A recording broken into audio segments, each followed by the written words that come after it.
उनके पिता से मैं जानता हूँ आपकी बात नहीं हुई होगी, लेकिन हम जानना चाहते हैं वहाँ का एटमॉस्फेयर क्या था, किस तरह की बातचीत हुई या इशारों में, या आपने।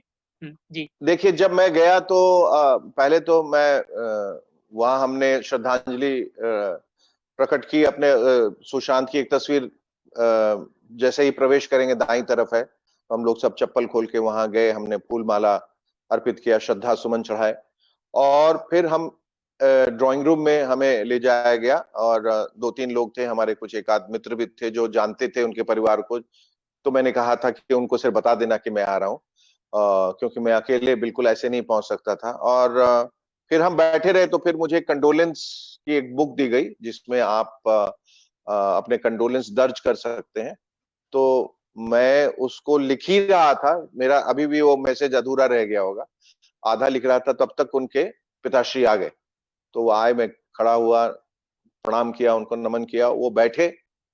उनको देखकर मैं आपको बार बार कह चुका हूं कि मैं उस ट्रेजेडी से गुजर चुका हूं। मुझे मालूम है कि एक बेटे को खोने के बाद आदमी कितना टूट जाता है, और उससे बार बार ये नहीं पूछा जाता, और बार बार ये नहीं कहा जाता देखिए मुझे बहुत बुरा लग रहा है।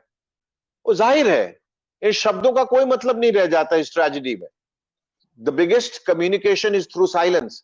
जो आप अपनी आंखों से जो बात कह सकते हैं, या जो चुप्पी साध के जो आप कह सकते हैं, उसका वजन जो है और उसकी शालीनता, उसकी गरिमा कुछ और होती है। और मुझे वो आके बैठे रहे, मैं उनकी आंखों में वो पूरा दर्द देख पाया, और मैं बैठा रहा, मैं भी बैठा रहा कुछ 5-7 मिनट। उनकी शायद दो बहनें थी, और हमने कुछ नहीं कहा, उन्होंने खुद ही कहा कि इस बात को छेड़िएगा नहीं, मतलब पूछिएगा नहीं। मैं तो पूछ भी नहीं रहा था, नहीं तो वो फिर से उनको बुरा लगने लगता है, और वो सारा दृश्य जो है उनके आंखों के सामने से फिर गुजर जाता है। तो मैंने कहा नहीं, कुछ नहीं, हम वैसे ही बैठे रहे।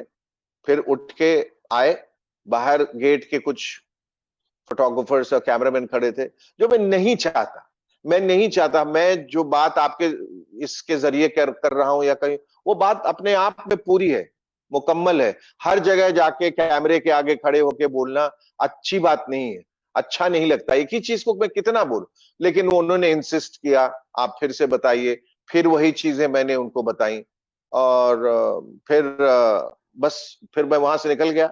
मुझे ऐसा लगा कि एक दिल पे बोझ लग रहा था कि मैं पटना नहीं गया था, और मैं बस चला गया। और वहां मुझे एक बात की खुशी हुई कि मैं अपने नानी के घर जहां पैदा हुआ था, वहां मैं वक्त गुजार सका अपने कजिन्स के साथ।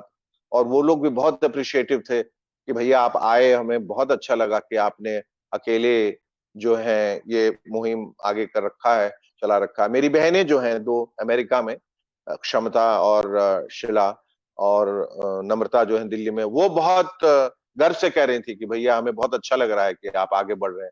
आज थोड़ी मायूस थी, उन्होंने कहा ये गलत आरोप लग गया। मैंने कहा ये देखिए, सांच को आंच नहीं कहते हैं, जो सच्चाई है वो इन झूठे आरोपों से उनका कोई फर्क नहीं पड़ने वाला। और मुझे मालूम है मेरे दिल में क्या है, और मैं अपने दिल के साथ टिका हूं। मुझे और न कुछ सुनना है न कुछ समझना है।